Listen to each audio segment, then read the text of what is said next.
الرجيم بسم الله الرحمن الرحيم الحمد لله المعروف من غير رؤية والخالق من غير رؤية الذي لم يزل قائما دائما إذ لا سماء ذات أبراج ولا ليل داج ولا بحر ساج ولا أرض ذات مهاد ولا خلق ذو اعتماد والصلاة والسلام والتحية والإكرام على نبي الرحمة وخازن المغفرة وقائد الخير والبركة ومنقذ العباد من الهلكة سيدنا ومولانا أبي القاسم محمد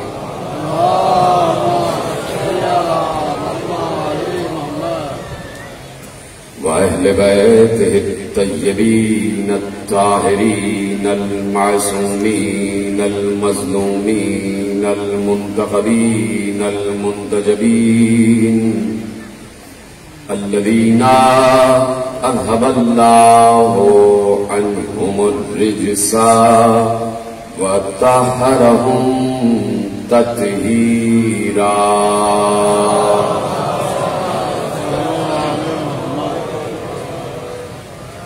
أما بعد فقد قال الله سبحانه وتعالى في محكم كتابه المجيد وفرقانه الحميد وقوله الحق بسم الله الرحمن الرحيم الذين ينفقون في السراء والضراء والكاظمين الغيظ والعافين عن الناس والله يحب المحسنين صلوات پڑھے محمد وعلى محمد 1443 ہجری کے اشرے ماہ اذا کی مرکزی امام بارگاہ دھوبی گھاٹ فیصل آباد آپ حضرات آج چھٹے فرض اعظم پر بیٹھے ہوئے ہیں اور موضوع گفتگو ہے عظمت و اوصاف امام موسی کاظم علیہ الصلوۃ والسلام.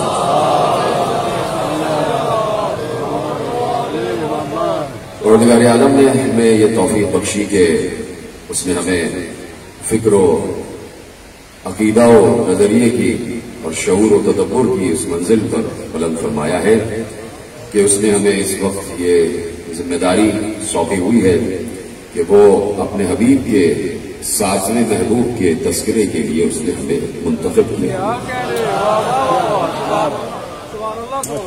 پروردگار عالم جو اس دنیا کا تنہا خالق اور مالک ہے، تو جیسا کہ میں مسلسل عرض کر رہا ہوں کہ اس نے اپنے کسی بھی نمائندے کو، کسی بھی حجت کو، کسی بھی ہادی کو، جسے وہ انسانوں کی رہبری کے لیے اور انسانوں کی ہدایت کے لیے بھیجتا ہے، تو وہ بڑے انتظام و انصرام کے ساتھ بھیجتا ہے اور ان کا آنا بھی ایک معجزہ ہوتا ہے. ان کا آنا بھی ایک معجزہ ہوتا ہے. یعنی ان کے آنے ہی سے، ان کے آنے کے دنیا میں آنے کے قرینے ہی سے معلوم ہو جاتا ہے کہ یہ یہاں کے نہیں. یعنی اس طریقے سے اگر دیکھا جائے تو حضرت آمنہ سلام اللہ علیہا سے لے کر اور ہر ام معصومین تک، جب بھی آپ کسی معصوم کی والدہ ماجدہ اور والدہ طاہرہ اور والدہ طیبہ اور تقدیس معاب والدہ کے بیان کو آپ سنیں گے تو تقریباً نہیں بلکہ بالکل بات یہ ہے کہ ہر معصومین نے بشمول خاتم الانبیاء کے میں صرف ایک بیان آپ کے حوالے کر دیتا ہوں، اس پر آپ سب کو منتخب کرتے چلے جائیے کہ جس وقت جناب ختمی مرتبہ احمد مصطفیٰ محمد مصطفیٰ صلی اللہ علیہ وآلہ وسلم اس دنیا میں تشریف لائے اور حضرت آمنہ سلام اللہ علیہا کو اللہ نے ان کا ظرف نور قرار دیا، تو اب جناب آمنہ کا بیان خود پیغمبر کے نور ہونے کی طرف اشارہ کرتا ہے۔ ارشاد فرماتی ہیں کہ جس وقت آثار ولادت ظاہر ہوئے تو جب کوئی معصوم کی ماں یہ کہہ دے کہ جس وقت آثار ولادت ظاہر ہوئے تو وہ ویسے آثار ولادت نہیں ہوتے جیسے ایک عام ماں کے ہوتے۔ سلامت رہے سلامت رہے۔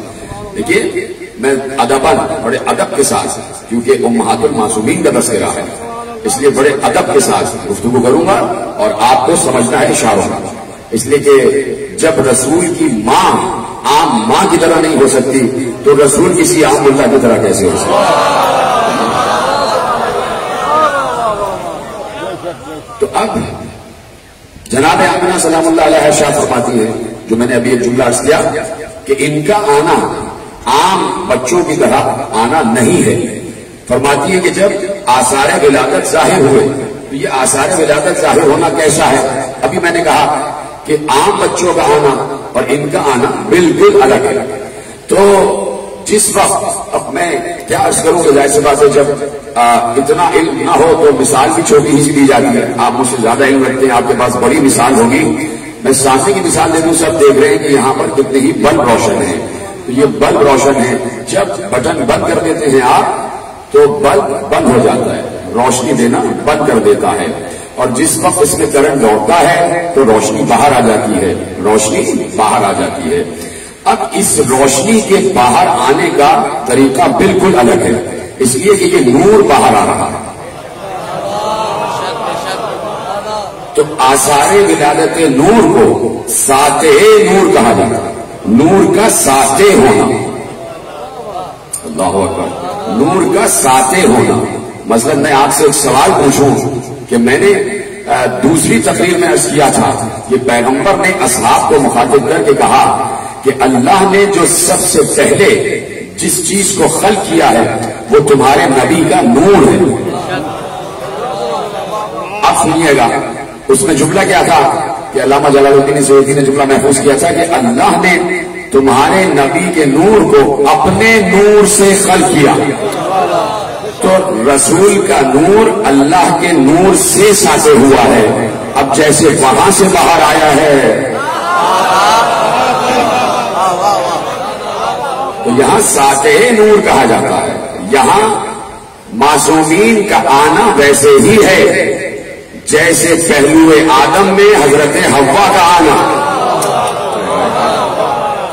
دیکھیے حضرت حوا کا پوری تقریر میں کر چکا، وہ آپ دیکھ لیجئے گا کہ حضرت حوا ان کا کوئی پتلا نہیں بنا، کہیں نہیں ملتا کہ ان کا بھی پتلا بنایا گیا اور اس میں روح ہوتی گئی ہو۔ جب حضرت آدم نے تنہائی محسوس کی اور ایک بار غنودگی کے عالم میں چلے گئے، سو گئے، تو اس سونے ہی کے عالم میں پروردگار عالم نے جناب آدم کے دائیں پہلو میں حضرت حوا کو رکھ دیا،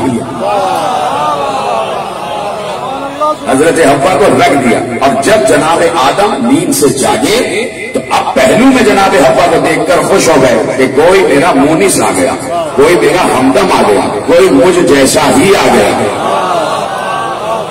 اب وہ جناب حوا سے کہہ سکتے تھے کہ تم مجھ جیسی اور میں تم جیسا، سمجھو فرما رہے ہیں۔ تو اب جناب آمنہ سلام اللہ علیہ شاہ فرماتی ہیں کہ جیسے ہی آثار ولادت ظاہر ہوئے میرا پورا حجرہ بقعۂ نور بن گیا، اتنا نور تھا، اتنا نور تھا، اتنا نور تھا، بھائی مصرا تو پڑھتے ہو کہ نور والا آیا ہے، نور لے کر آیا ہے. جب جناب آمنہ نے بتایا کہ نور والا جب آتا ہے تو کس طرح نور لے کر آتا ہے، ایک بار کہا کہ جب مصطفیٰ کو اس دنیا میں آنا تھا تو میرا پورا حجرہ بقائے نور بن گیا. اتنا نور تھا کہ کچھ دکھائی نہیں دے رہا تھا. جیسے ہی نور چھٹا میں نے دیکھا مصطفیٰ سجدہ رب میں گرے ہوئے. کیا کہنے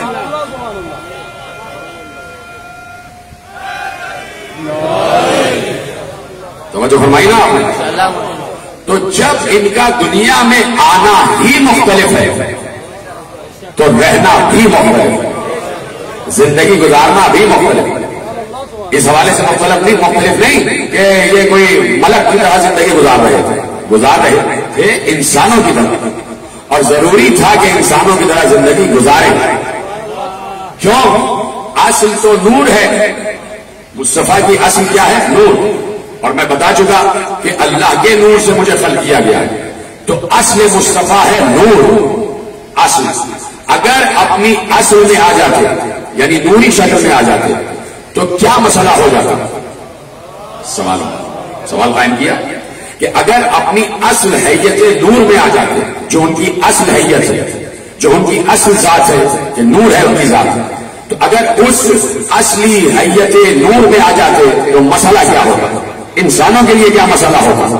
جواب دو اگر آپ کی اجازت ہو. اتنے ذہین لوگ بیٹھے کہ میرا اشارہ ہی سمجھ جائیں گے. دیکھیے قرآن میں آیت ہے کہ اللہ نور السماوات والارض، اللہ آسمان اور زمین کا نور ہے. سورہ نور میں کہہ دیا اللہ آسمان اور زمین کا نور ہے، یعنی اللہ نور ہے. اللہ نور ہے نا؟ بولیے سب ہاں یا نہیں؟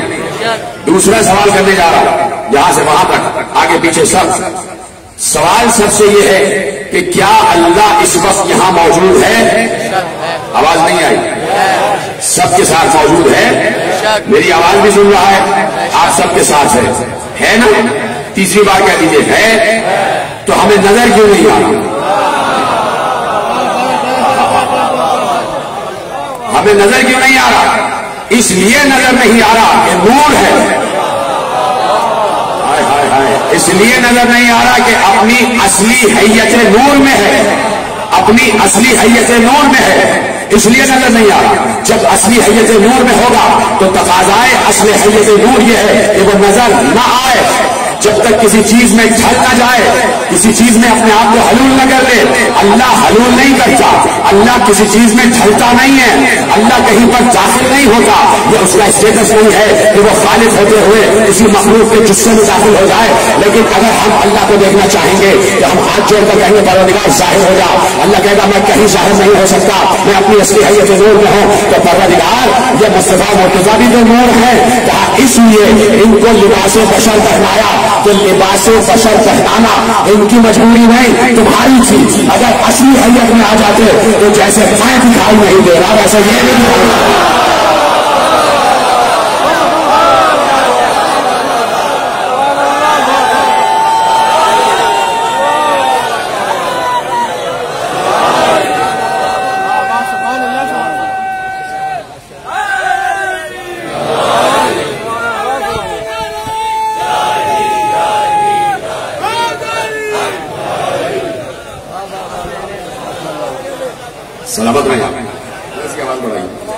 تو اب اگر اپنی اصلی حیت نور میں آ جاتے تو میں اور تم انہیں نہ دیکھ پاتے، میں اور تم انہیں نہ دیکھ پاتے.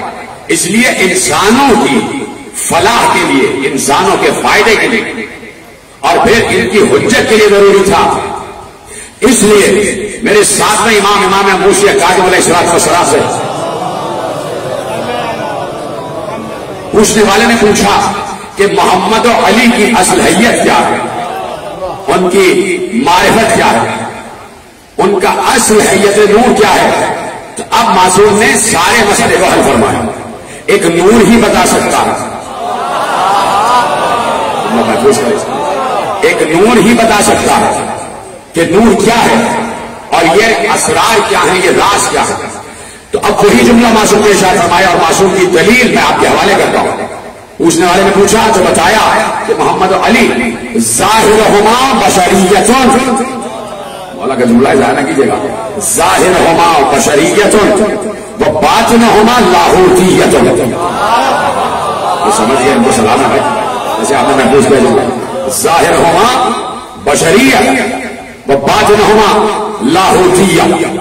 کہا کہ ان کا دونوں کا ظاہر تو بشر ہے لیکن باطن لاہوتی ہے. اب آپ سے دوسر کون سمجھے گا کہ لاہوت ہے کیا؟ جہاں کوئی نہ ہو، جہاں سوائے اللہ کے کوئی نہ ہو، اسے لاہوت کہتے ہیں. تو چپ ہو گیا. اب یہ لاہوت لامکان یہ نہ سمجھ لیجیے گا کہ سندھ میں، تبھی آپ چپ ہو گئے کہ وہ یہاں کے ہیں. اتنا الٹی سیدھی باتیں پھیلا دی جاتی ہیں کہ عوام اسی کو سچ سمجھنے لگتے ہیں. جیسے شہباز قلندر کے بارے میں الٹی سیدھی باتیں پھیلائی گئی کہ بھائی وہ ایسے تھے، یوں تھے یوں تھے. وہ بہت بڑا عالم تھا. شہباز قلندر بہت بڑا فقیہ تھا، فقہ کا ماہر تھا. اور شہباز قلندر نے اپنے دور میں جو مدرسے میں نصاب پڑھایا جاتا تھا اس میں 3 موضوعات متعارف کرائے تھے. علم الاوزان پہ پوری کتاب شہباز قلندر نے لکھی تھی. آپ کو بس وہی مست مست مست بتا دیا گیا. اور کچھ شہباز قلندر کے بارے میں آپ جانتے ہیں. اسی طرح لاہوت لامکان کے بارے میں بتا دیا. تو میں نے جب کہا کہ وہ لاہوت ہی ہے تو آپ سمجھے بس بلوچستان میں جو لاہوت لامکان، اس لیے آپ چپ ہو گئے. یہ کوئی لاہوت لامکان کوئی ایسی بات نہیں ہے. اگر یہ لاہوت لامکان ہے تو ہم بھی لامکان میں بیٹھے ہوئے. ٹھیک ہے، چیزیں منسوخ ہو جاتی ہیں، منسوخ ہو جاتی ہیں. تو میں تو جب سے لاہور لامکان میں تو کبھی گیا نہیں، ارادہ تھا جانے کا، لیکن اب میں نے ارادہ ترک کر دیا. میں نے ایک ویڈیو دیکھی کہ جب لاہور لامکان کی سیڑھیوں میں آپ چڑھتے ہیں تو اس سے پہلے ایک بہت بڑا بورڈ لگا دیا گیا. میں شہباز قلندر کے مزار پہ جاتا ہوں، ضرور جاتا ہوں، ہر سال جاتا ہوں، لیکن لاہور لامکان اب میں نہیں جاتا، نہیں جاؤں گا. کیوں؟ ایک بورڈ لگا ہوا ہے، اس بورڈ پہ لکھا ہے یہاں ماتم کرنا منع.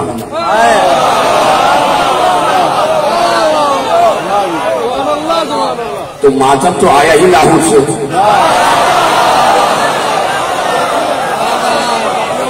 اب میرے مولا مسلم اعظم کا جملہ محفوظ کرو کہ حسن کہ علی و محمد، محمد و علی ظاہرہما بشریۃ و باطنہما لاہوتیہ. ان کا ظاہر انسانوں جیسا ہے. تو جملے 2 اس لیے کہہ دیے اور پہلا جملہ کہہ کے رکے اور رکنے کے بعد دوسرا جملہ کہا. پہلا جملہ کہا ظاہرہما بشریہ، ان کا ظاہر بشری ہے. رکے اس لیے کہ فوراً کہہ دیا کہ اگر میں نے کہہ دیا کہ ان کا ظاہر بشری ہے تو انہیں اپنے جیسا نہ سمجھ لینا، ان کا باطن لاہوتی ہے. ان کی اصل، ان کا باطن، ان کی روح لاہوتی ہے. لاہوتی جہاں پر سوائے اللہ کے کوئی اور نہ ہو، اور اگر ہیں تو یہ وہ ہیں. کیا پریشانی ہو گئی آپ کو؟ بھائی یہ قاب قوسین لاہوت ہے. تھوڑا نہیں سمجھ لیا کرنے والا، دلیل دینا کیا ضروری ہوتا ہے؟ قاب قوسین لاہوت ہے، وہ ہے قاب قوسین لاہوت لا مکان. قاب قوسین نہ مکان ہے نہ زمان ہے. چپ ہو رہا ہے. ہاں مجھے بہت تیزی سے آگے بڑھنا ہے، آج کئی مراحل طے کرتے ہوئے بڑھنا ہے، لیکن ساتھ ساتھ کرتے ہیں. میری مجبوری ہے کہ جب بچہ چپ ہوتا ہے تو مجھے رکنا پڑتا ہے وہاں پر. قاب قوسین لاہوت لا مکان ہے، اور لاہوت لا مکان ایسا مکان ہے اس لیے جبرائیل کو سدرہ میں روک دیا کہ جبرائیل نہ لاہوتی ہے نہ مکان ہے. جبرائیل کو سدرۃ المنتہا میں روک دیا اور اس کے بعد کہا کہ سدرہ سے قاب قوسین تک جبرائیل تو دور، آدم سے لے کے عیسیٰ تک بھی کوئی نہیں آ سکتا، کوئی نہیں آ سکتا. یہاں پر وہ آ سکتا ہے، یہاں پر وہ آ سکتا ہے جو صفات میں اس جیسا ہو. بہت کم لوگ ایسا ہے جو صفات میں اس جیسا ہو، جو صفات میں اس جیسا ہو، اور جسے وہ بلا لے تو اس قابل جان کر بلاتا ہے کہ یہ لاہوت کی شدت و حدت و وزن کو بھی برداشت کر سکتا ہے اور یہ لامکانیت کا وزن بھی اٹھا سکتا ہے. اس لیے بلانے والے نے محبوب کو بلایا، اس لیے بلانے والے نے محبوب کو بلایا.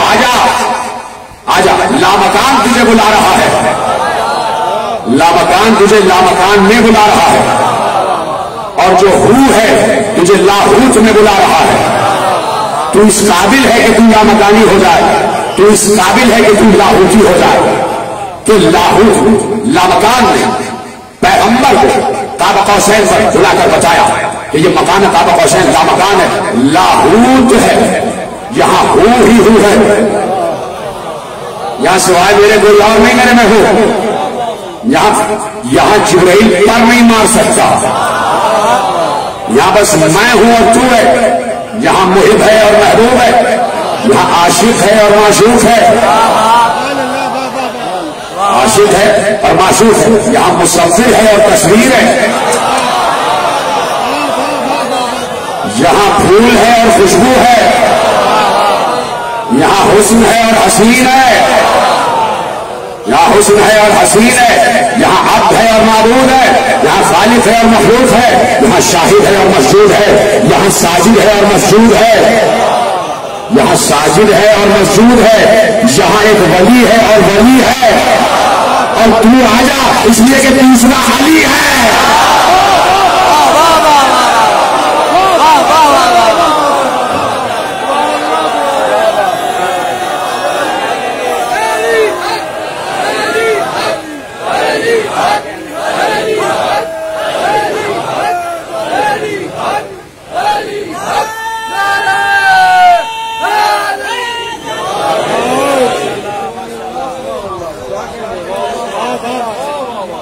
آپ کے کہنے کی وجہ سے میرا یہ وقت صرف ہو گیا، مجھے فوراً اپنے مطلب پر آنا تھا کہ جو آپ لاہوت کا خاموش ہو گئے تھے، تو لاہوت کا مکان کہاں ہے؟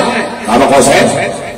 تو کہا کہ ان کا ظاہر بشری ہے اور باطن لاہوتی ہے، یہ لاہوت لامکان کے ہیں، اپنے جیسا نہ سمجھیں، ظاہر میں تمہاری طرح اس لیے دکھائی دیتے ہیں تاکہ تمہیں نظر آئے، تاکہ تمہیں دکھائی دے، تاکہ تم ان کی بات سن سکو، تاکہ تمہارے لیے وہ آیت حجت قرار پا سکے کہ لقد کان لکم فی رسول اللہ اسوۃ حسنہ، تم سب کے لیے رسول کی ذات بہترین نمونہ عمل ہے۔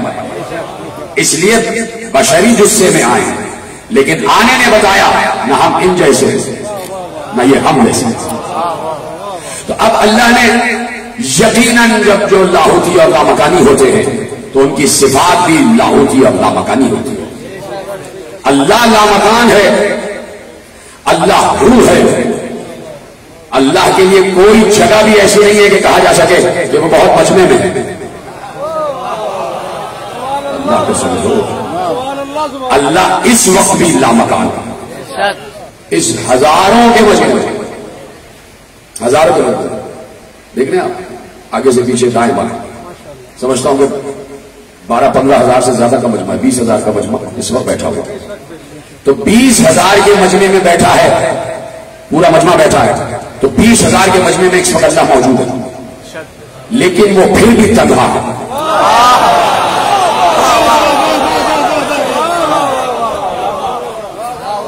اللہ کو سمجھنا اتنا آسان کام نہیں ہے، وہ پھر بھی روح کے عالم میں ہے، روح کے عالم میں، اس لیے کہ اس کے لیے کوئی تغیر نہیں ہے کہ وہ تنہائی سے نکل کے بزم میں آ گیا تو تغیر ہو گیا۔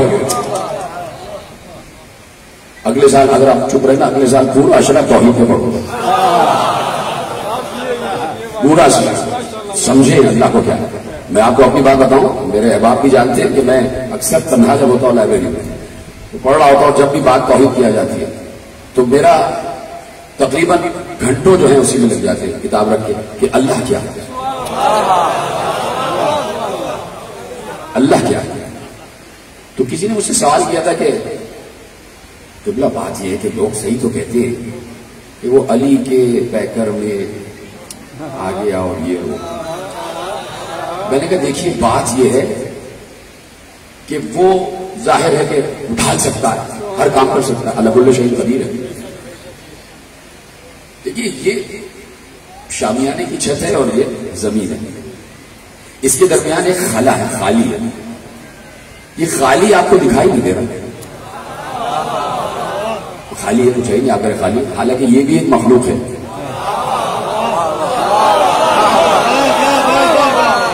یہ بھی ایک مقام ہے.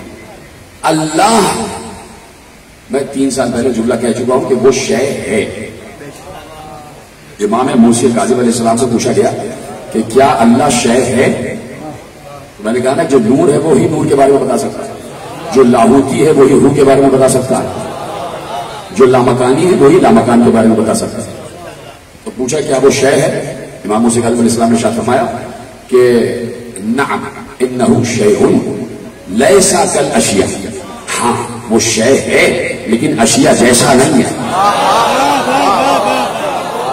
دلیل کیا ہے؟ اگر کسی بیوقوف کو یہ بات سمجھ میں نہ آئی ہو کہ دلیل کیا ہے، دلیل معصوم نے شاہ فرمائی کہ اس نے کہا لیسا کمثلہ شیء، اس جیسی کوئی شے نہیں. آیت یہاں پر بھی ختم ہو سکتی تھی کہ لیسا کمثلہ، اس کی کوئی مثل نہیں، لیکن شے کا لفظ رکھ کے بتایا وہ شے ہے لیسا کالاشیاء، اشیاء کی طرح نہیں ہے. یعنی اشیاء میں جو خصوصیات ہیں وہ وہاں نہیں ہے. شے اس لیے کہا کہ وہ وجود رکھتا ہے. اچھا آپ کہہ رہے ہیں کہ اگلے سال نہ پڑھیے گا یہ والا اشرا، یہ موضوع. شے اس لیے کہا کہ وہ وجود رکھتا ہے. میں نے جواب دیا کہ بات یہ ہے کہ یہ تمام نظریات و عقائد اپنی طرف سے گڑ لینے کے لیے نہیں ہے کہ وہ آ جاتا تو ان کے پیکر میں اور یہ سب وہ بات تو لوگ ٹھیک کہتے. میں نے کہا کہ بھائی اللہ ایسا ہی ہے، اس کی صفت یہ ہے کہ وہ نظر رہا ہے. وہ کچھ ایسی نوع ہے جو دکھائی ہی نہیں دیتی.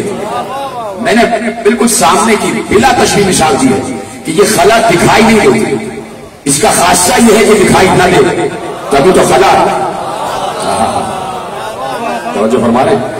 تو اب میرے عزیزوں، وہ اللہ جو ہر جگہ موجود ہے، اس نے جب اپنے نمائندوں کو اس دنیا میں بھیجا ہے تو میں بار بار عرض کر رہا ہوں کہ لاہوتی ہونا، لامکانی ہونا، لازمانی ہونا یہ اللہ کی طرف سے ہوتا ہے. توجہ، وہ عالم ہو میں اور عالم، مجھے لطف آ رہا ہے کہ آپ یہیں سے سمجھ جائیں گے. عالم ہو یعنی لاہوتیت، جو اس لاہوتیت میں، جو اس لاہوتی ماحول میں ہوگا، جو عالم ہو میں ہوگا. چلیے میں مثال سے سمجھاتا ہوں. ایک دیوار بیچ میں ہے، سمجھے، مجمع کے اس طرح بیچ میں دیوار ہے. تشبیہ سمجھ لیجیے، ایسے ایک دیوار آ رہا، میں یہاں بیٹھا ہوں اور دیوار کے اس پار آپ بیٹھے ہیں. اس پار والوں کو نہیں خبر کہ یہاں کیا ہو رہا، اور یہاں والوں کو نہیں خبر کہ وہاں کیا ہو رہا. اب آگے بڑھتی ہے بات. دیوار کے اس طرف حال ہے اور اس طرف مستقبل ہے. جیتے رہے آ جائیں میرے ساتھ. ایک موٹی سی دیوار ہے، اس کے اس طرف بھی لوگ ہیں، اس طرف بھی لوگ ہیں. وہاں والوں کو یہاں کی خبر نہیں، یہاں والوں کو وہاں کی خبر نہیں. آگے دوسری مثال دی کہ سمجھ لیجیے کہ زمانے میں اس طرف یہاں حال چل رہا ہے، دور حال، اور وہاں پر مستقبل ہے. تو مستقبل والے حال کو نہیں دیکھ پا رہے، حال والے مستقبل کو نہیں دیکھ پا رہے.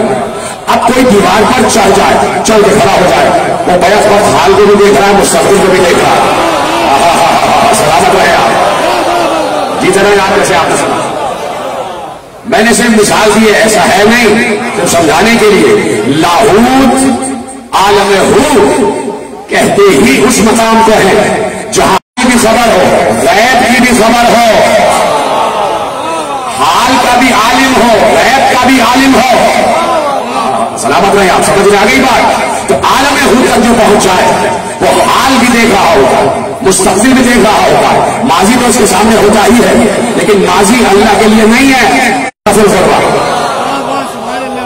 والعصر ان الانسان لفی خسر الا الذین آمنوا وعملوا الصالحات. جہاں لا ہے وہاں الا ضرور ہے، جہاں لا ہے وہاں الا ضرور ہے. تو یہاں سورہ جن نے ارشاد فرمایا عالم الغیب فلا یظہر علی غیبہ احدا. وہ ہے عالم غیب، اللہ عالم غیب ہے، اور وہ اللہ جو عالم غیب ہے وہ اپنا غیب کسی پر ظاہر نہیں کرتا الا من ارتضی، سوائے اس کے جو مرتضی ہو. اور پھر دوسری صفت بیان کی کہ وہ مرتضی ہو کون؟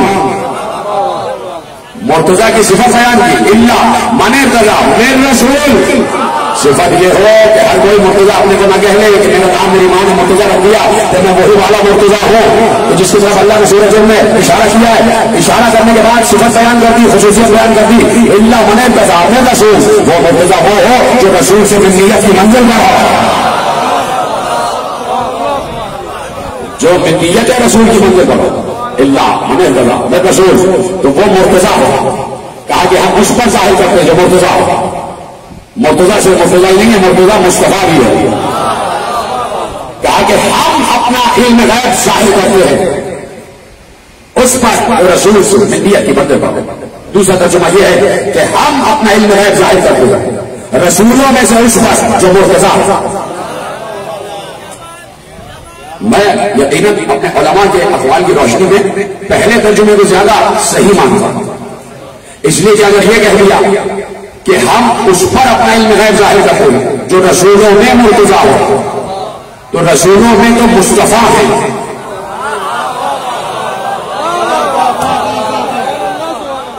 رسولوں میں مرتضی کوئی نہیں، مصطفیٰ ہے۔ آپ کہیں گے یہاں مرتضی کا لفظ تو معنی کے معنوں میں استعمال ہو رہا ہے، منتخب کے معنوں میں استعمال ہو رہا ہے، تو جب منتخب ہی کے معنوں میں استعمال ہو رہا ہے تو لفظ مصطفیٰ کیوں نہیں استعمال ہو رہا ہے؟ پتہ نہیں کہاں بیٹھے بھائی؟ اس لیے کہ جب انبیاء کے لیے کہا تو کیا کہا؟ ان اللہ اصطفیٰ آدم و نوح و آل ابراہیم و آل عمران علی العالمین۔ آدم کو مصطفیٰ کہا، نوح کو مصطفیٰ کہا، آل ابراہیم کو مصطفیٰ کہا، آل عمران کو مصطفیٰ کہا، تو سارے انبیاء تو مصطفیٰ ہیں۔ تو اگر کہہ دیا کہ رسولوں میں مرتضی تو پھر غدیر کا کیا کریں گے؟ نعوذ باللہ، کیا آپ مرتضی کو رسول مانیں گے؟ بھائی مصطفیٰ پر تو نبوت ختم ہو گئی، توجہ فرما رہے ہیں آپ، بات آگے بڑھائی جائے۔ اب ارشاد فرمایا اور بڑی صراحت کے ساتھ ارشاد فرمایا کہ ان سے کہہ دیجیے کہ میرے پاس اللہ کے خزانے نہیں ہیں، میرے پاس اللہ کے خزانے نہیں ہیں، ولا اعلم الغیب، اور نہ میں عالم الغیب۔ اے نبی ان سے کہہ دیجیے کہ میرے پاس غیب کے میں نے تم سے یہ نہیں کہا، قل لا اقول لكم عندي خزائن اللہ، ان سے کہہ دیجیے کہ میں نے تم سے یہ نہیں کہا کہ میرے پاس غیب کے خزانے، ولا عالم الغیب، اور نہ میں نے یہ کہا ہے کہ میں عالم غیب، ولا اقول لكم انی ملک، نہ میں نے یہ کہا ہے تم سے کہ میں ملک ہوں، فرشتہ ہوں۔ کہا کہ میں تو صرف اس کا اتباع کرتا ہوں جو وحی آتا ہے، ان اتبع، میں تو اتباع اس کا کرتا ہوں، الا ما یوحی الی، جو مجھ پر وحی آتا ہے، یعنی میرے پاس جو کچھ بھی ہے وہ وحی کے تحت ہے۔ لوگوں نے یہاں سے ایک فکر عکس کر لی کہ دیکھیے پیغمبر تو کہہ رہے کہ میں عالم غیب نہیں ہوں، اور آپ لوگ کہتے رہتے کہ عالم غیب عالم غیب عالم غیب، آپ شرک کرتے رہتے اور آپ اس قرآنی آیت کے عقیدے کے خلاف بات کرتے ہیں۔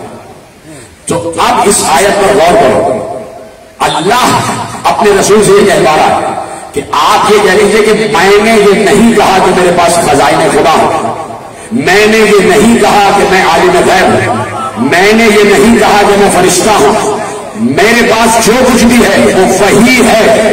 تو پیغمبر بتا رہے ہیں کہ اگر میرے پاس علم غیب نہیں ہے، میں ملک نہیں ہوں، خزائن اللہ نہیں ہوں، تو میں درخت سے یہ کیسے کہہ رہا ہوں کہ اڑتا ہوا آ جا؟ میں چاند کے 2 ٹکڑے کیسے کر رہا ہوں؟ میں سورج کو واپس کیسے بنتا رہا ہوں؟ تو یہ کہنے کا مطلب یہ ہے کہ جو کچھ بھی ہے، خدا کے لیے جملہ سمجھیے گا، پیغمبر یہ بتانا چاہ رہے ہیں کہ جو کچھ بھی میرے پاس علم غیب ہے، علم ہے، ظاہر ہے، باطن ہے، اخلاق ہے، سیرت ہے، کردار ہے، معجزات ہیں، اختیار ہے، اقتدار ہے، تصرف ہے، جو کچھ بھی ہے وہ میرا ذاتی نہیں ہے، اس کا عطا کیا ہوا ہے۔ سلامت رہیں آپ جیسے سنایا۔ تو اب علم غیب ہے، اور یہی سے بات آگے بڑھ رہی ہے، لیکن بات آگے بڑھے اس سے پہلے سے 5 منٹ آپ کو دینا چاہتا ہوں کہ تھوڑی سی بات آپ سے انٹرسٹ والے بھی کریں۔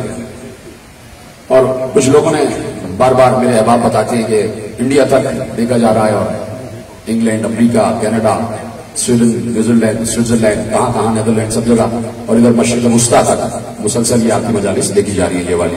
2-3 لوگ کمنٹ کر دیتے ہیں کہ بھائی یہ چندہ بیچ میں ڈسٹرب کرتا ہے اور اس کو ختم ہونا چاہیے، لائف جاری ہے. تو میں ابھی بھی وہ مجھے دیکھ رہے ہوں گے تو ان سے یہ کہوں گا کہ آپ بھجوا دیجیے تو ہم اپیل ختم کر دیں گے.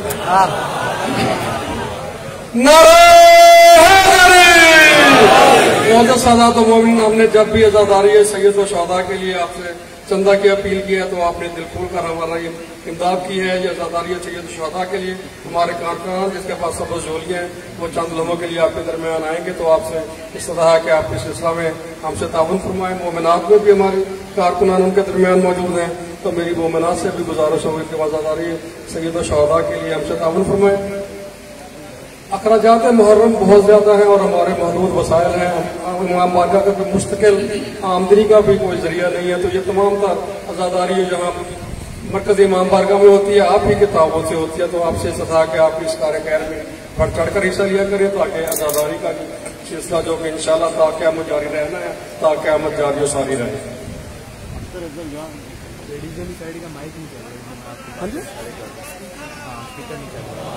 کون سی سائڈ کا یہاں پہ کمنٹس آ رہے ہیں بار بار، لیڈیز سائڈ کا اسپیکر نہیں چل رہا ہے. کروا دو ایدل چیک کروا لو.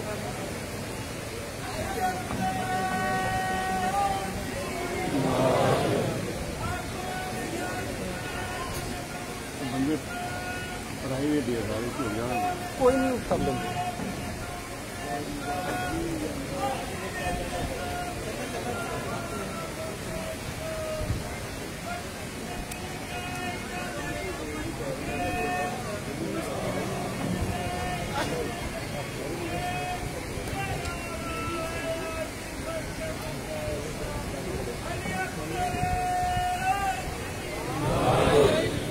اختر ہے تو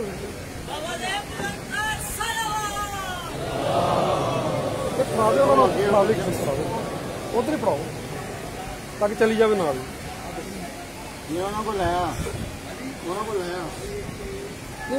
اختر ہوں نہیں لے لیں گے یار.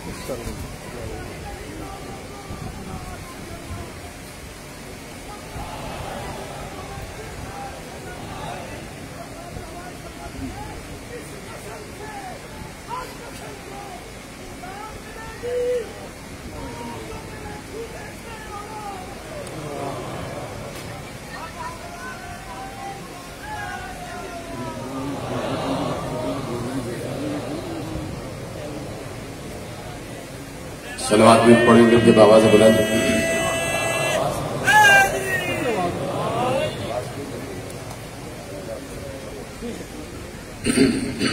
آواز بلند درود پڑھے محمد و آل محمد. اس سے بھی بہتر طریقے سے صلوات پڑھے محمد و آل محمد. صلی علی محمد و آل محمد. توجہ ہے باشد کی جائے سلامت رہیں، آپ سب کے سب سلامت رہیں. خدا آپ کے چہروں کو، آپ کے وجود کو نظر بد سے محفوظ فرمائے. اور جہاں جہاں لوگ اس وقت بیٹھے ہوئے تقاریر سن رہے ہیں، مجلس اعزا میں شریک ہیں، جس طریقے سے بھی شریک ہے، پروردگار ان سب کے گھروں کو اپنی رحمت و برکتوں کے سائے میں دے. آسمانوں سے ہم سب پر اپنے رزق کے دروازے کھول دے. تو بات آگے بڑھا رہا ہوں میں کہ عالم الغیب فلا یظہر علی غیبہ احدا الا من ارتضى من رسول فإنه يسلك من بين يديه ومن خلفه رصدا ليعلم ان قد ابلغ رسالات ربه وأحاط بما لديه وأحصى كل شيء عددا. کہا کہ ہم اس پر اپنا غیب ظاہر کرتے ہیں کہ جسے ہم چن لیتے ہیں، جسے ہم مرتضیٰ قرار دیتے ہیں. اور وہ مرتضیٰ وہ ہو کہ جو رسول سے ملنیت کی منزل پر ہو، رسول سے ملنیت کی منزل پر ہو، رسول سے ملنیت کی منزل پر ہو. رسول سے ملنیت کی منزل کا مطلب یہ ہے کہ ایک بار پیغمبر نے جو آیتیں ارشاد فرمائی، سورہ فاطر کی آیتیں مسلسل پڑھ رہا ہوں کہ اللہ نے رسول سے ملنیت کی منزل کا اظہار کیا اور کہا کہ ثم اورثنا الکتاب الذین اصطفینا من عبادنا. ہم نے اپنی کتاب کا ہمارے وارث ایک مصطفیٰ نہیں، اس مصطفیٰ جیسے کئی مصطفیٰوں کو بنایا.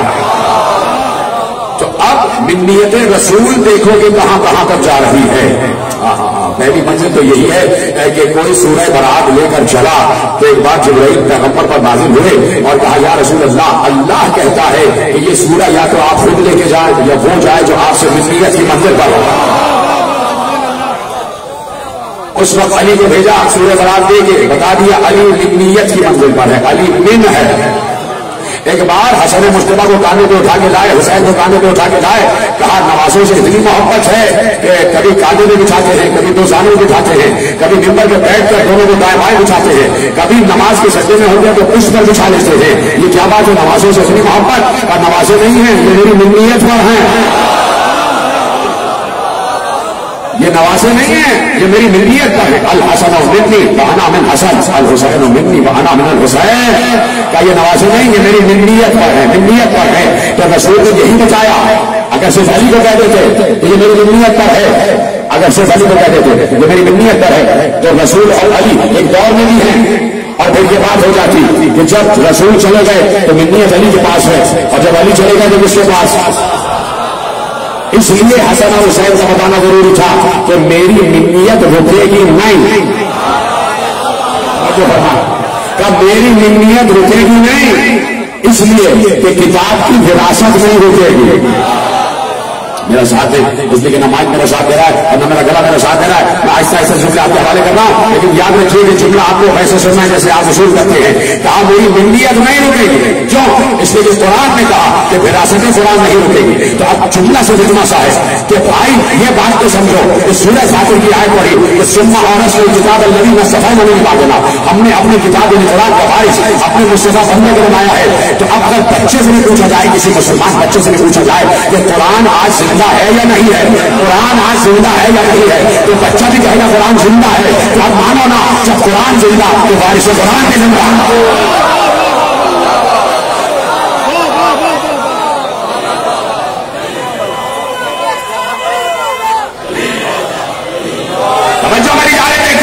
جب قرآن زندہ تو وراثت قرآن بھی زندہ. تو اب وارث قرآن پیغمبر اپنے دور میں وارث، بعد پیغمبر علی وارث، بعد علی حسن وارث، بعد حسن حسین وارث، بعد حسین علی وارث، بعد علی محمد وارث، بعد محمد جعفر وارث، بعد جعفر موسیٰ وارث. موسیٰ کاظم وارث قرآن ہے، موسیٰ کاظم وارث قرآن ہے. تو اب اگر موسیٰ کاظم، اگر نہیں یقیناً موسیٰ کاظم وارث قرآن ہے، اپنی جگہ 7واں وارث قرآن ہے. 7واں محمد ہے، 7واں مصطفیٰ ہے، 7واں مرتضیٰ ہے، مرتضیٰ کا بیٹا ہے، حسین کا بیٹا ہے. تو اب قرآن کہہ رہا ہے عالم الغیب فلا یظہر علی غیبہ احدا. آج یہ آیت زندہ ہے یا نہیں؟ آج آیت زندہ ہے نہیں؟ بولیے ہاں زندہ ہے نا آیت. آج بھی آیت زندہ ہے، آیت منسوخ نہیں ہو رہی. قرآن رسول میں آیت آئی تو کہا عالم الغیب فلا یظہر علی غیبہ احدا الا من ارتضی من رسول. وہ عالم غیب ہے، وہ اپنا غیب کسی پر ظاہر نہیں کرتا سوائے مرتضیٰ کے. تو اس دور کا مرتضیٰ رسول. چلیے آپ کی بات مان لیجیے. جب علی آئے تو پھر آیت یوں ہی گونج رہی تھی الا من ارتضی من رسول. ہم اپنا غیب کسی پر ظاہر نہیں کرتے. اب تو وہی آ گیا جو مرتضیٰ ہے. علی چلے گئے، حسن آئے، پھر آیت نے کہا عالم الغیب فلا یظہر علی غیبہ احدا الا من ارتضی من رسول. قرآن کی آیت نے کہا آج قرآن زندہ ہے تو آج کا مرتضیٰ حسن ہے. تو ہم نے علم غیب حسن کے حوالے کر دیا. جملے جوڑتے جائے گا. حسن کے دور میں علم غیب قرآن نے کہا حسن کے پاس ہے. حسین کے دور میں قرآن نے کہا حسین کے پاس علم غیب ہے. علی حسین العابدین کے دور میں قرآن نے کہا علی بن حسین کے پاس علم غیب ہے. محمد باقر کے دور میں قرآن نے کہا یہ ہے مرتضیٰ. جعفر صادق کے دور میں قرآن نے کہا جعفر ہے مرتضیٰ. موسیٰ کاظم کے دور میں بھی تو قرآن کی آیت زندہ تھی. عالم الغیب فلا یظہر علی غیبہ احدا الا من ارتضی من رسول. وہ عالم غیب ہے، وہ اپنے غیب کو کسی کو ظاہر نہیں کرتا سوائے اس کے کہ جو مرتضیٰ ہو رسول سے ہو، رسول سے ہو. جملے بھی دے چکا، حدیثیں بھی سنا چکا. ربیع الابرار علامہ جار اللہ زمخشری کا پورا جملہ کے حوالے کر دیا 3 دن پہلے کی تقریر میں. انہوں نے کہا کہ پیغمبر نے کہا ہؤلاء الذین امر اللہ بمودتہم، یہ 14 وہ ہیں کہ جن کی مودت کا حکم اللہ نے دیا. تو انہیں 14 میں بیچ کا 7واں موسیٰ کاظم جو ہے نا، درمیانہ ہے نا بھائی، بیچ کا محمد ہے، اوسط محمد ہے. ادھر 7 ادھر 7. ٹھیک ہے. تو اپنے دور میں علم غیب اللہ کہہ رہا ہے ہم نے اس نمائندے کو عطا کیا، اس نمائندے کو عطا کیا. تو اب اس نمائندے کو ثابت کرنا ہے کہ میں ہی شاید سمجھتا ہوں، میں ہی شاید سمجھتا ہوں. روایت نے لکھا سفر حج اور آپ کے حوالے ایک منظر سفر حج لوگ جا رہے ہیں. ایسے میں ایک شخص جو بلخ کا رہنے والا ہے, نام ہے اس کا شقیق, شین قاف یہ قاف, شقیق بلخی, وہ بھی ساتھ ساتھ ہے. وہ کہتا ہے سفر حج میں قافلے کے ساتھ ساتھ ہمارا قافلہ مقام قادسیہ پر روکا اور لوگ خوبصورت خیمے سجائے گئے, رک گئے آرام کرنے کے لیے. اسی طرح منزلیں لے کے آگے جاتے تھے. کہتا ہے میں اپنی سواری سے اترا اور لوگوں کے خوبصورت خیموں اور چھوٹداریوں کو دیکھ رہا تھا. یہ کتنے خوبصورت خیمے لگے ہوئے ہیں اور لوگ یہاں تیاریاں کر رہے ہیں. ایسے میں نے ان خیموں سے الگ ایک مسلح دیکھا جس پہ ایک خوبصورت نوجوان بیٹھا ہوا ہے. اس کا حسین جسم ہے, لاغر ہے, پیشانی کشادہ ہے, زلفیں اس کی بل کھائی ہوئی ہیں. اس کے ماتھے پر جو سجدے کا نشان ہے وہ ستارے کی طرح چمک رہا ہے. اس کے روشن رخسار ہے. اس نے اپنے لباس پر ایک معمولی اون کی چادر اوڑھی ہوئی ہے. اس کے سر پر شملے دار امامہ ہے. اس کے سر پر شملے دار امامہ ہے. وہ مسلح پہ بیٹھا ہوا ہے اور تسبیح اور عبادت میں اور نماز میں مصروف ہے. میں نے کہا یہ کوئی صوفی ہے جو اپنے آپ کو بڑا ظاہر کرنا چاہتا ہے اور ان اہل قافلہ سے خدمت دینا چاہتا ہے, اس لیے کہ سب کو اپنا اپنا کام کر رہے ہیں, یہ یہاں بیٹھا مسلح پر. تو شقیق بلخی کہتا ہے میں نے دل میں سوچا کہ یہ کوئی صوفی ہے اور یہ لوگوں سے اہل قافلہ سے اپنی خدمت, اپنا اثر ظاہر کر کے اپنی خدمت دینے کے لیے یہاں بیٹھا ہوا. اس نے کہا کہ میں اس کے پاس جاتا ہوں اور اس کو تنبیہ کرتا ہوں یہ لوگ حج کے لیے اللہ کے مہمان ہیں, ان سے اس طریقے سے اپنی خدمت نہیں لینا اور اپنی پرہیزگاری اور تقویٰ ان پہ ظاہر کرنے کی کوشش نہ کرنا. ابھی وہ کہتا ہے کہ میں پہنچا اس خوبصورت جوان کے مسلح کے قریب, وہ بالکل آخری نماز اس کی تمام ہو رہی تھی. جیسے ہی نماز تمام ہوئی, اس سے پہلے کہ میں کچھ بولتا ہوں, اس نوجوان نے سورہ حجرات کی آیت پڑھی اور آیت کی ابتدا میرا نام لے کے گئی. سورہ حجرات کی آیت پڑھی, یا شقیق اجتنبوا کثیرا من الظن ان بعض الظن اسم. سورہ حجرات کی آیت پڑھی, اے شقیق زیادہ بدگمانی سے بچو, اس لیے کہ بدگمانی کرنا گناہ ہے.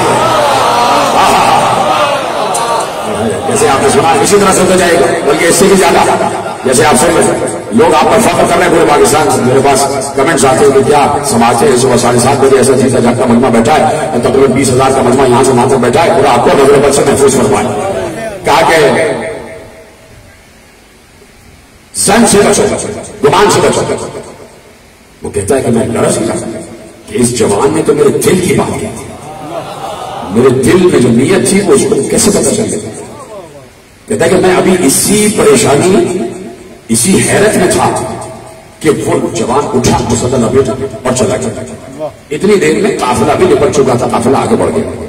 ہم ایک اور مقام پر مقام خبر پر جا کر رکے اور میں اس جوان کو تلاش کرنے لگا کہ میں اس سے اس سے معذرت کروں, اس سے معافی چاہوں کہ میں نے تمہارے بارے میں غلط سوچا, میں اس سے عفو درگزر درخواست کرتا ہوں.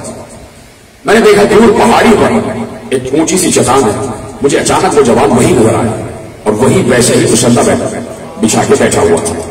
میں آگے بڑھا, اس سے پہلے کہ میں اس سے معافی مانگا, اس نے پھر قرآن کی سورہ توبہ کی آیت پڑھی.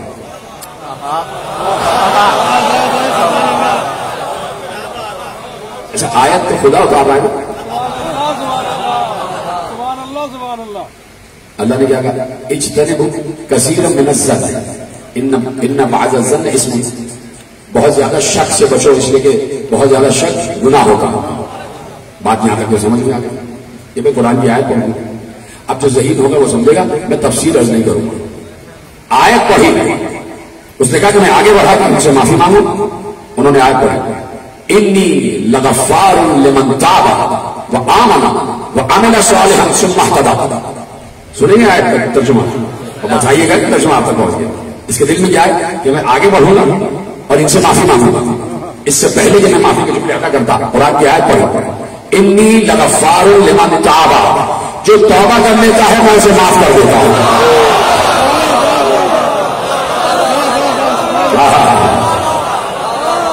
یہ آپ سلامت رہیں مولا آپ کی سماعتوں کو نظر بد سے محفوظ فرمائے. انی لغفار لمن تاب وآمن وعمل صالحا ثم اهتدى. جو توبہ کر لیتا ہے اللہ سے معاف کر دیتا ہے پھر اس کے بعد وہ ایمان لائے عمل صالح کرے اور ہدایت پا جائے. انی لغفار لمن تاب. سلامت رہے. مجھے دو احباب میرا ساتھ دے دیا یہی کافی ہے. ٹھیک ہے آپ بھی سمجھ گئے لیکن بتا نہیں رہے. وہ کہتا ہے کہ میرا دل لڑک رہا تھا کہ یہ تو میری ہر بات کو جانتے ہیں, میرے دل کی کیفیتوں کو جانتے ہیں. اسے یہ پتہ ہی نہیں کہ اس دور میں جو آیت ہے کہ عالم الغیب فلا یظہر علی غیبہ احدا, یہ وہی معجزہ تو ہے. یہ طرح سلامت ہے جیسے آپ نے سنا, یہ وہی معجزہ تو ہے کہ جو اللہ کی طرف سے حاصل کیے ہوئے علم کا اظہار کرنا, اور اظہار اس لیے ضروری ہے کہ بجائے اس دور کا محمد میں ہی ہوں, اس دور کا محمد میں ہی ہوں. تو کہتا ہے کہ میں پھر محو حیرت تھا اور نہ معلوم کیا ہوا کہ میں وہیں کھڑا تھا. میری نظر ذرا سے ادھر ہوئی, اب جو پلٹ کر دیکھا وہ جوان غائب تھا, مجھے نظر نہیں آیا.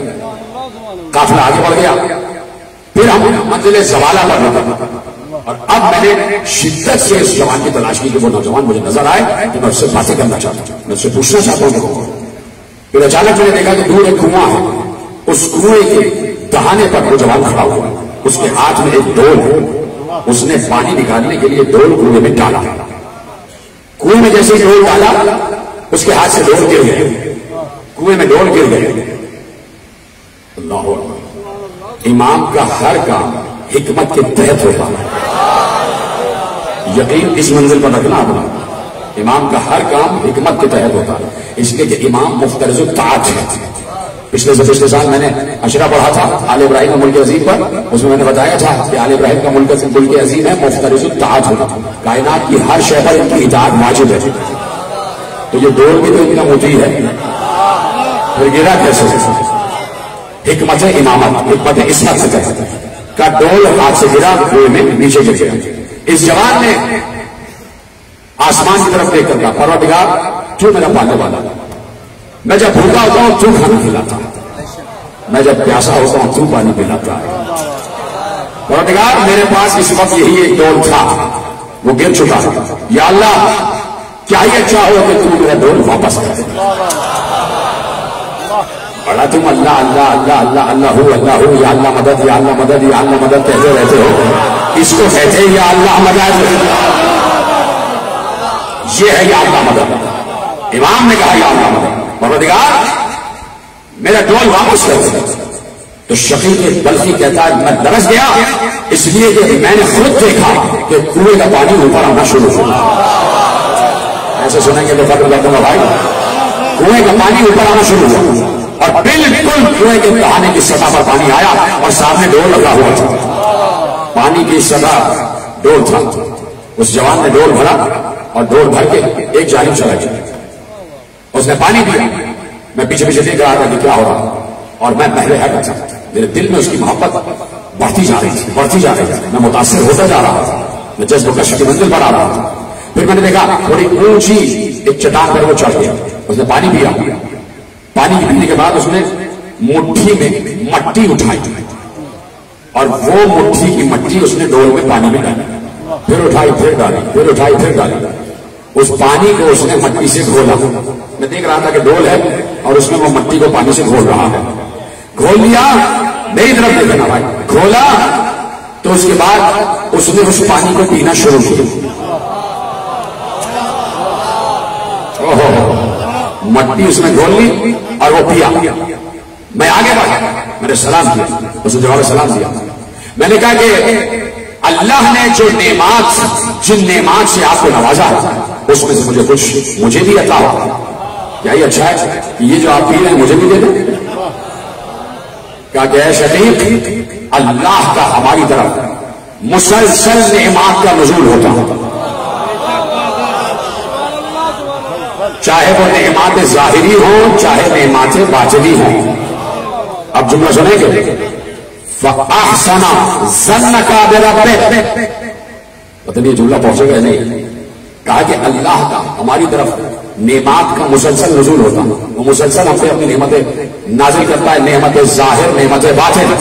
پھر جملہ کہا فَأَحْسَنَ ظَنَّكَ بِرَبِّكَ، اے شہید اپنے رب کے بارے میں ہمیشہ اچھا ہی گمان رکھا کرو.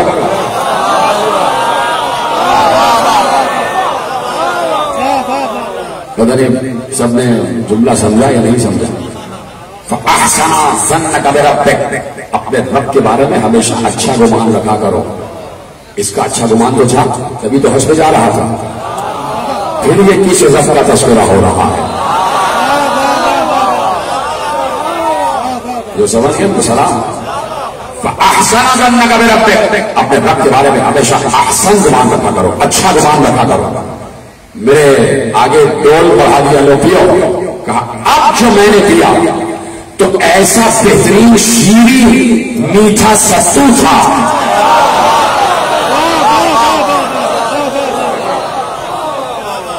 ایسا شیریں اور بہترین ستو تھا کہ ایسا ستو میں نے زندگی میں کبھی نہیں پیا. اور جب میں نے پیا تو مجھے 1 مہینے تک نہ پیاس لگی نہ بھوک لگی. 1 مہینے تک نہ پیاس لگی نہ بھوک لگی. کہ نوجوان اٹھا اور آگے چلا گیا، قافلہ آگے بڑھ گیا، پہنچ گئے بیت اللہ الحرام. ہر عمل انجام دینے لگے. میں نے اس نوجوان کو دیکھا کہ وہ ہر عمل ایسی خشوع سے کر رہا ہے، ایسا لگتا تھا وہ اللہ کو دیکھ رہا ہے. اس نے طواف کیا، اس نے سعی کی، اس نے نمازیں پڑھی، اس نے تسبیحات پڑھی. اس کے بعد میں نے اسے دیکھا کہ وہ آب زمزم کے قطعے کے پشت پر میں وہاں پہنچا. میں نے پھر سلام کیا، جواب سلام ملا، لیکن ان کے ساتھ بہت سے لوگ تھے اور وہ بیت اللہ کے دروازے پر چلے گئے. جب باہر نکلے تو میں نے دیکھا ان کے تو بہت سے غلام ہیں، ان کے پاس بہت سے جانور بھی ہیں. وہ سارے جانور قربانی کے لیے لائے تھے. اپنا لباس تبدیل کیا، بہترین لباس یکساں فرمایا. وہ آگے بڑھ گئے. میں نے کسی سے پوچھا یہ ہیں کون؟ کہا یہ عالم آل محمد ابو ابراہیم، عالم آل محمد ابو ابراہیم. تو میں نے کہا میں سمجھا نہیں، تفصیل بتاؤ، تفصیل بتاؤ. کہا یہ موسی ابن جعفر ابن محمد ابن علی ابن الحسین ابن علی ابن ابی طالب ابن عبد المطلب کا شجرہ رسول سے تعلق رکھتے ہیں، وارث رسول سے. اور یقیناً میں ہوتا تو یہ بھی کہہ دیتا یہی تو وہ علم غیب رکھنے والے ہیں جسے اللہ نے مرتضیٰ کہا. ہمارا آپ ہوتے تو پھر مدح کرنا شروع کر دیتے. بولیے ہاں یا نہیں؟ پھر ہم منحبت پڑھنا شروع کر دیتے. یہ تو وہ ہیں جن کے لیے قرآن نے کہا ہے وَالْكَاظِمِينَ الْغَيْظَ وَالْعَافِينَ عَنِ النَّاسِ وَاللَّهُ يُحِبُّ الْمُحْسِنِينَ. ہاں ہمارے بندوں میں ایسے بھی ہیں جو ہماری طرح جلال کو ضبط کرنا جانتے ہیں اور ہماری طرح انسانوں پر عافیت ہے. اور اللہ محسنوں کو پسند کرتا ہے. یہ ہمارے محسن ہیں. اتنا بڑا جملہ آپ نے ایسے خاموشی سے سنا. واللہ یحب المحسنین، اور اللہ محسنوں سے محبت کرتا ہے. تو یہی تو بتا رہا ہے کہ یہ کاظم وہ ہے جس سے ہم محبت کرتے ہیں. یہ کاظم وہ ہے جس سے ہم محبت کرتے ہیں. ختم ہو گئی بات. کیا کرو گے؟ جلدی سے وقت گزر جاتا ہے کہ یہ کاظم بھی وہ ہے جس سے ہم محبت کرتے ہیں. توجہ فرما رہے نہیں فرما رہے؟ ایک حدیث قدسی میرے ذہن میں آ گئی، بس ہے نا آپ کے پاس. یہ کاظم بھی وہ ہے جس سے ہم محبت کرتے ہیں. تو اب اللہ نے حدیث قدسی میں ارشاد فرمایا. حدیث قدسی بھی اللہ کی طرف سے نازل ہوتی ہے کہ پیغمبر ان سے کہہ دو، ان سے کہہ دو. حضرت ابو ہریرہ سے بھی روایت ہے اور حضرت ابو بصیر سے بھی روایت ہے کہ ائمہ نے ارشاد فرمایا، ائمہ نے ارشاد فرمایا. وہاں رسول سے یہ حدیث ملتی ہے جا کے کہ رسول نے کہا اور اس کے بعد ہر امام نے کہا، ہر امام نے کہا لا یزال عبد یتقرب الی بالنوافل حتی احبه فاكون انا سمعه الذي يسمع به وبصره الذي يبصر به ولسانه الذي ينطق به وقلبه الذي يعقل به. ختم ہو گئی بات. اللہ کہتا ہے کہ جب میرا بندہ تنہائی کی عبادتوں کی سرگوشیوں کے ذریعے میرے قریب آ جاتا ہے تو میں اس سے محبت کرتا ہوں.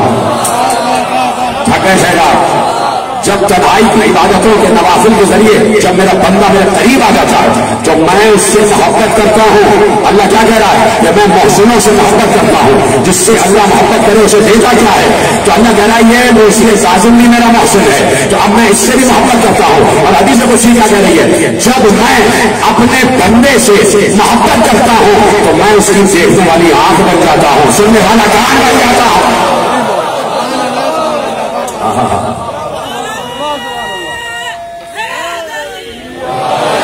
میں اس کی دیکھنے والی آنکھ بن جاتا ہوں, سننے والا کان بن جاتا ہوں, بولنے والی زبان بن جاتا ہوں, سوچنے والا دل بن جاتا ہوں. پھر وہ نہیں سوچ رہا ہوتا میں سوچ رہا ہوتا ہوں, پھر وہ نہیں بول رہا ہوتا میں بول رہا ہوتا ہوں, پھر وہ نہیں سن رہا ہوتا میں سن رہا ہوتا ہوں, پھر وہ نہیں دیکھ رہا ہوتا میں دیکھ رہا ہوتا, میں دیکھ رہا ہوتا. کاظم سے محبت ہے نا اللہ کو. جملہ تو آپ دینے جا رہا ہوں. دیکھیے ہم نے اب تک سنا کہ علی ید اللہ, علی عین اللہ. 5 منٹ لینے مجھے علی عین اللہ, علی ید اللہ, علی لسان اللہ, علی وجہ اللہ. علی اللہ کی زبان, علی اللہ کا چہرہ ہے, علی اللہ کا ہاتھ ہے, علی اللہ کا کام ہے. ٹھیک ہے, تو یہ تو ہو گیا ید اللہ, عین اللہ, عزم اللہ, جب اللہ, لسان اللہ, یہ ہو گیا. اس حدیث میں اللہ کہہ رہا ہے کہ جب میں کسی سے محبت کرتا ہوں تو میں اس کی آنکھ بن جاتا ہوں. میرا خیال ہے آپ نے جملے غور نہیں کرنا. دوبارہ پڑھتا ہوں. علی ید اللہ, عین اللہ, عزم اللہ, لسان اللہ. ید اللہ کا کیا مطلب ہے؟ اللہ کا ہاتھ. لسان اللہ کا کیا مطلب ہے؟ اللہ کی زبان. وجہ اللہ کا کیا مطلب ہے؟ اللہ کا چہرہ. عین اللہ کا کیا مطلب ہے؟ اللہ کی آنکھ. ٹھیک ہے, اللہ کی آنکھ, اللہ کی آنکھ. سمجھے نا بات؟ اللہ کی آنکھ. یا اللہ کہہ رہا ہے کہ جس سے میں محبت کرتا ہوں, وہاں کیا ہے؟ علی اللہ کی آنکھ. یا کہہ رہا ہے جس سے میں محبت کرتا ہوں میں اس کی آنکھ بن جاتا ہوں. سلامت ہے, میں اس کا چہرہ بن جاتا ہوں, میں اس کا ہاتھ بن جاتا ہوں. تو کاظمین الغیظ والی آیت میں اللہ نے کہا ہم محبوں سے محبت رکھتے ہیں, محسنین سے محبت رکھتے ہیں. تو موسی غالب اپنے دور کا محسن ہے. اللہ نے بتایا میں اس دور کے محمد یعنی محسن سے محبت کرتا ہوں. جب میں موسی غالب سے محبت کرتا ہوں تو میں موسی غالب کی آنکھ. اس سے بڑا جملہ میں کہہ نہیں سکتا. میں موسی غالب کی بولنے والی زبان, میں موسی غالب کی دیکھنے والی آنکھ, میں موسی غالب کا کام کرنے والا ہاتھ, میں موسی غالب کا سوچنے والا دل. ید اللہ ہونا الگ ہے, اللہ کا ہاتھ ہونا الگ ہے. اللہ کسی کا ہاتھ بن جائے, اللہ کسی کی آنکھ بن جائے. اب اگر یہاں کوئی بیوقوف بیٹھا ہوا ہے کم یقین کھج یقین اور کہہ رہا ہے کہ کیا غلو کر دیا, کیا غلو کر دیا, تو میں کہتا ہوں میرے سارے جملے ایک طرف رکھ دو.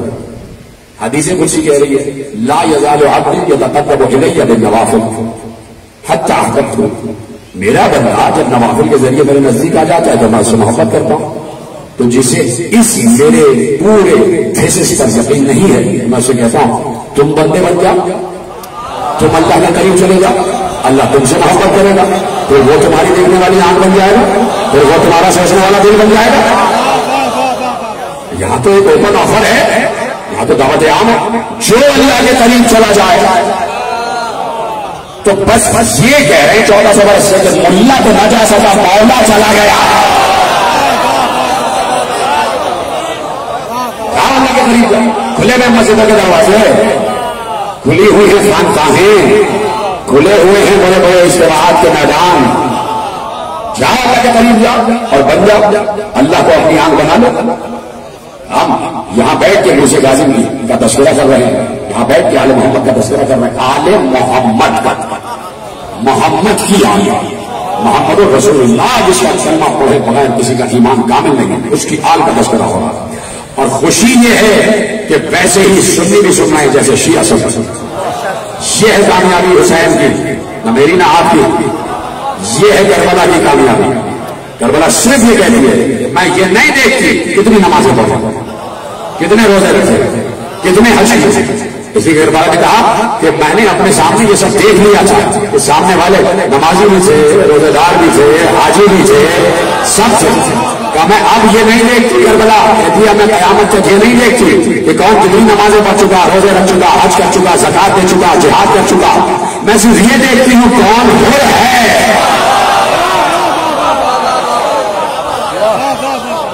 کربلا صرف یہ دیکھتی کون ہو ہے. معلوم کتنے ہو یہاں بیٹھے ہوئے ہیں، کتنے ہو یہاں بیٹھے ہیں. اس لیے کہ یہ مجلس اللہ حسین نہیں ہے، یہ بس توحید ہوئی، یہ ذکر توحید کی بزم ہے جو سجی ہوئی ہے اور ہر مسئلے کا آدمی. اور خدا کا شکر ہے کہ ہزاروں کی تعداد میں انسان بیٹھے ہوئے ہیں، مومنین بیٹھے ہوئے ہیں. ختم ہو گئی بات میرے عزیزوں.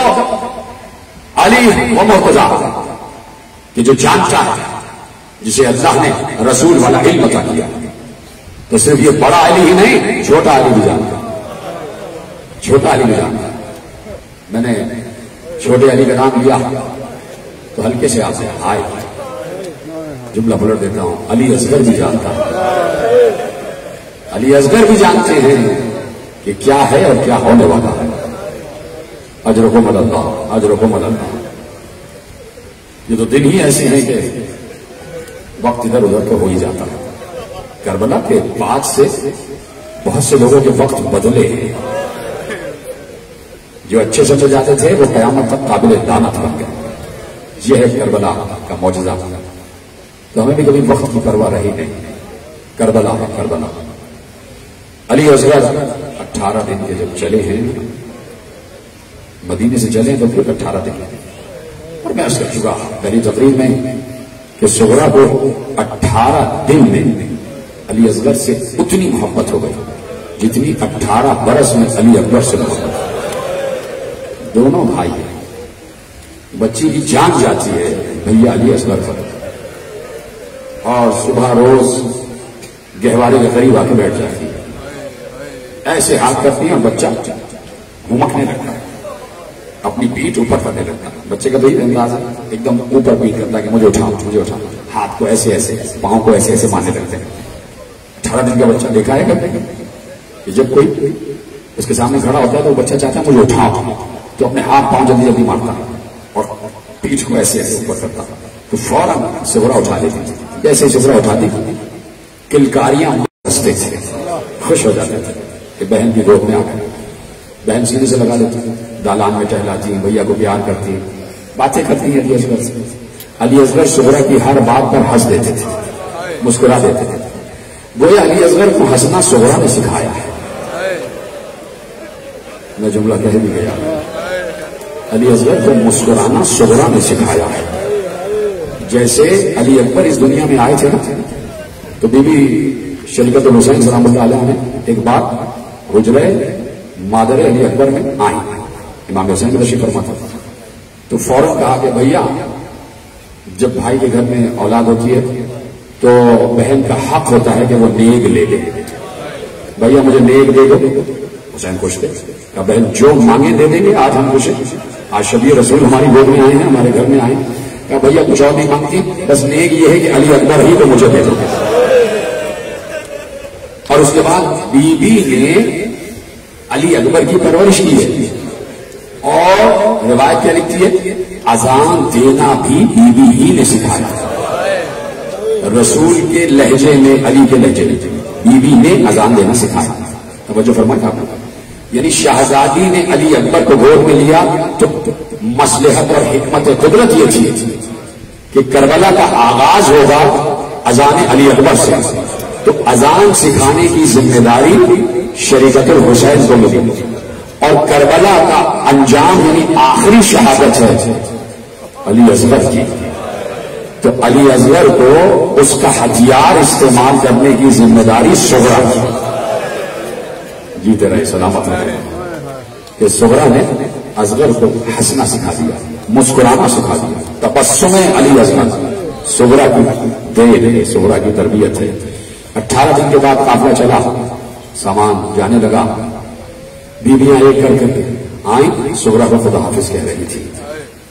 بہت دیر ہو گئی.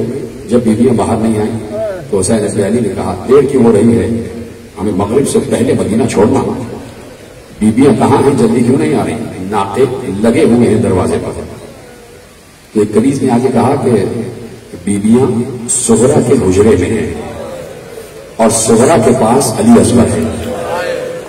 ہر بیوی چاچی علی اصغر کو گود میں لے لے، علی اصغر گود میں نہیں آ رہے، علی اصغر کسی کی گود میں نہیں آ رہے، اس لیے زیر لگے.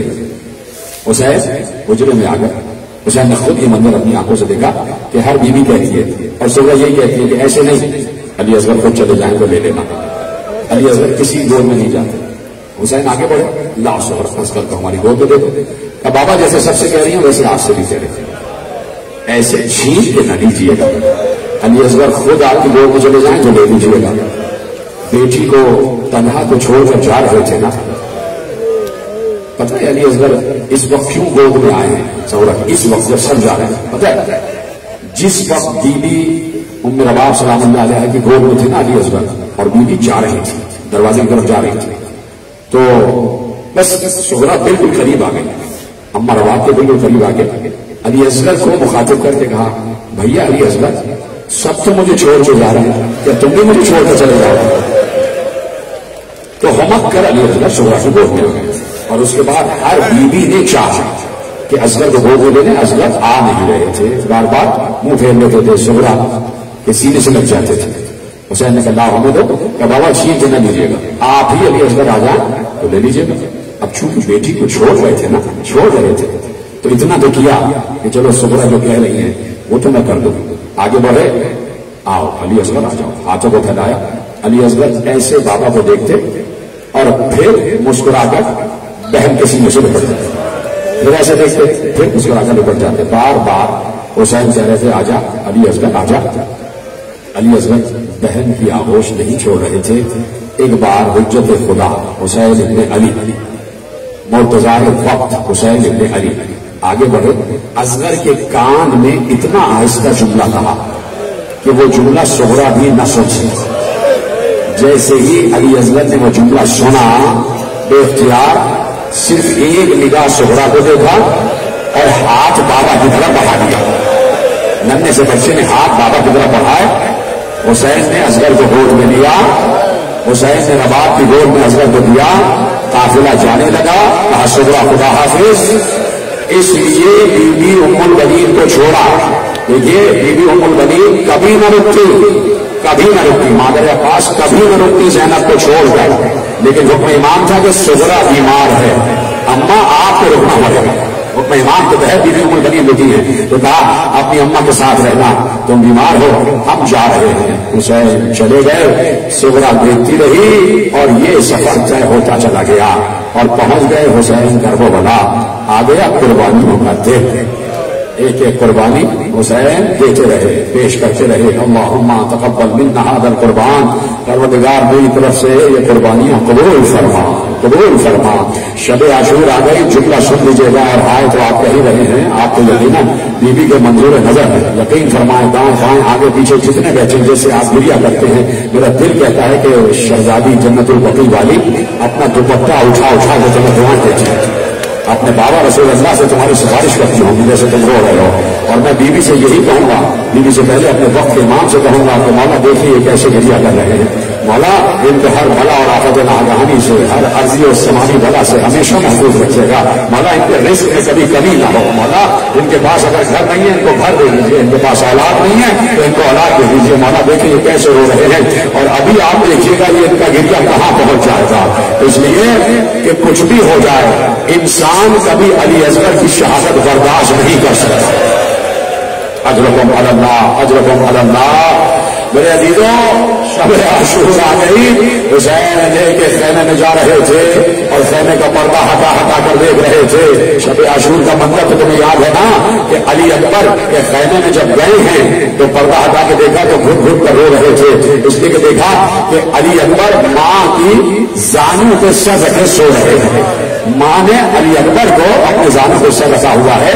علی اکبر سو رہے ہیں اور بی بی لیلا کے ہاتھ میں ایک چراغ ہے اور اس چراغ کی روشنی میں اپنے بیٹے کے چہرے کو دیکھ رہی ہے. حسین رو رہے تھے. ایک بار آگے بڑھے. اس خیمے میں پہنچے کہ جو علی اصغر کا خیمہ تھا، جہاں علی اصغر کا جھولا لگا ہوا تھا. جناب ام رباب سلام اللہ علیہ کے خیمے پہنچے تو ام رباب رو رہی تھی. بی بی رو رہی تھی.